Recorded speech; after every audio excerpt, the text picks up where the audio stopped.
tinatawag dyan na territorial sea, at ang mga vessel o foreign vessel na dumadaan dyan ay innocent passage po yung tinatawag na kanilang pagdaan dyan. So yung muna, may rules din po sa ukol doon sa tinatawag na foreign commercial shipping. So sapagkat kapag ikaw ay kumbaga yung malalaking barko na ang estado nyo, ang flag nila ay ginagamit ng isang bansa, yun din ang kanilang parang tinatawag na flag state, dumadaan po yan sa high seas. Ano ang mag-govern dyan? Kapag nandun ka doon sa coastal state naman, ano ang mag-govern sa'yo? Pag ibo ba sa Manila, halimbawa diyan sa may karagatan natin, sa may Pangasinan, sa may Zambales, diyan sa may Palawan, pag may commercial shipping vessel po diyan, papaano natin ituturing 'yon, at ano ang mga batas na kinakailangan natin dito mag-govern sa kanila? So meron pong rules diyan. Contiguous zone.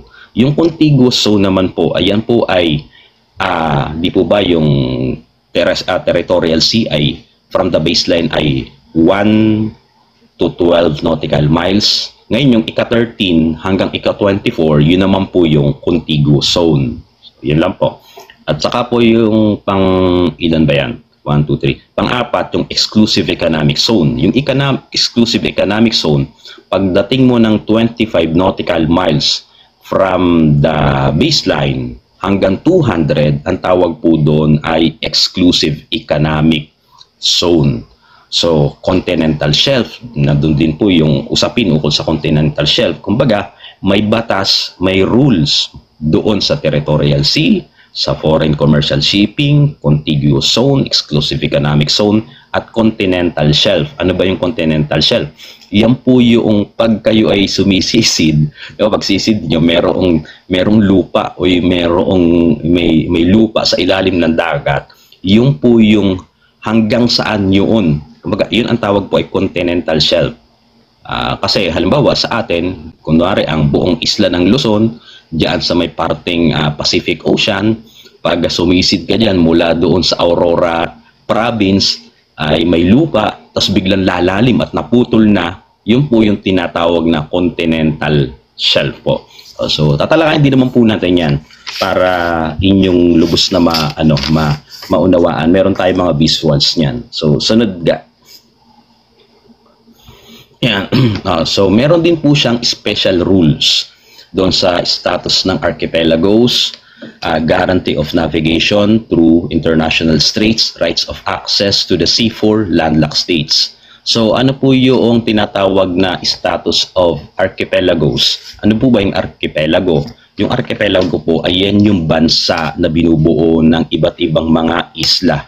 So, yan po, tayo kunwari, Pilipinas, so meron ding special rule sa atin sapagkat tayo ay isang archipelago.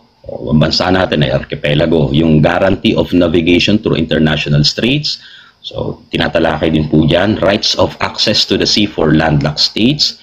Ano po ba yung tinatawag na landlocked states? Yan po yung mga bansa na wala pong direct na contact yung kanilang teritoryo sa dagat.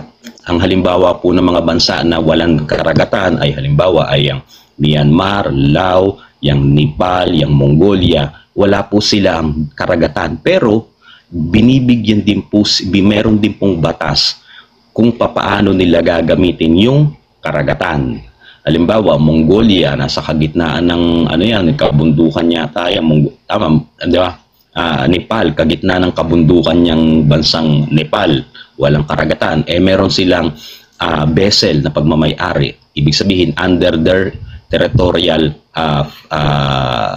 flag, diba? Pag gagamitin nila yon, saan nila idadak yon? So may batas din po yan. So sunod mo ga. Saka dali lang naman to para makapag-ano tayo. Sunod mo ulit.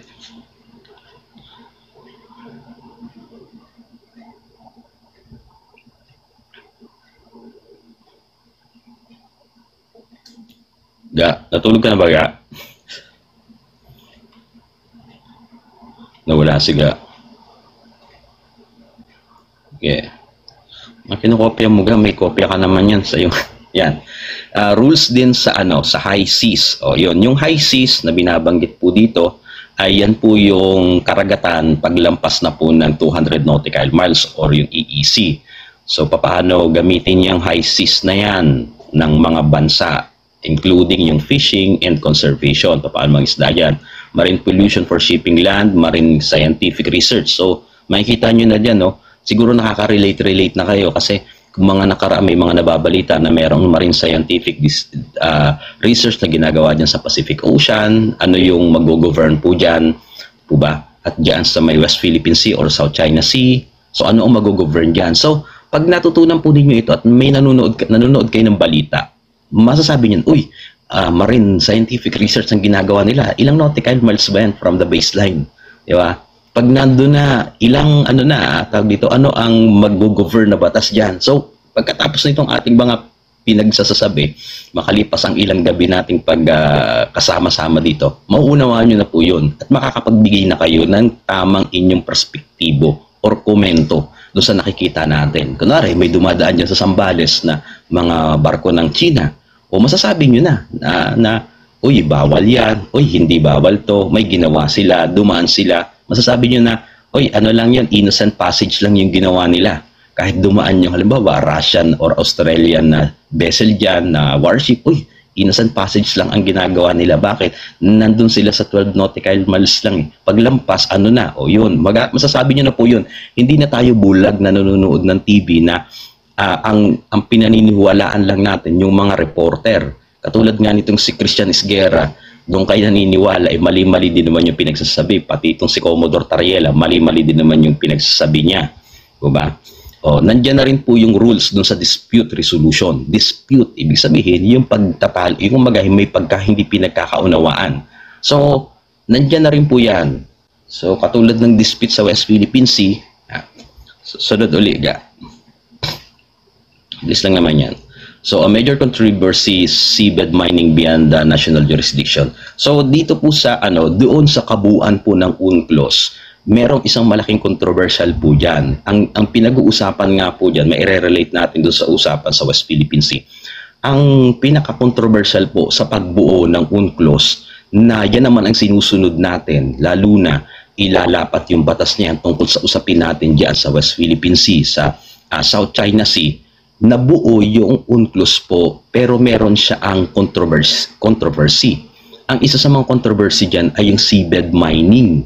So yung seabed mining po, kaya nga ang sabi nga is ang isa sa mga lumalabas na usapin ukol dyan sa West Philippine Sea ay yung pag-explore daw po. So yan, dispute din po yan, dispute.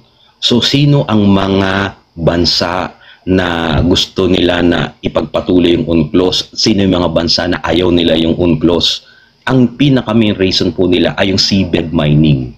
Sapagkat kung ikaw nga, bansa ka, gagastusan mo bang bantayan yung iyong teritoryo or yung soberenya mo o yung jurisdiction mo kung wala ka namang mapapala? Di po ba? Isda lang yung makukuha mo.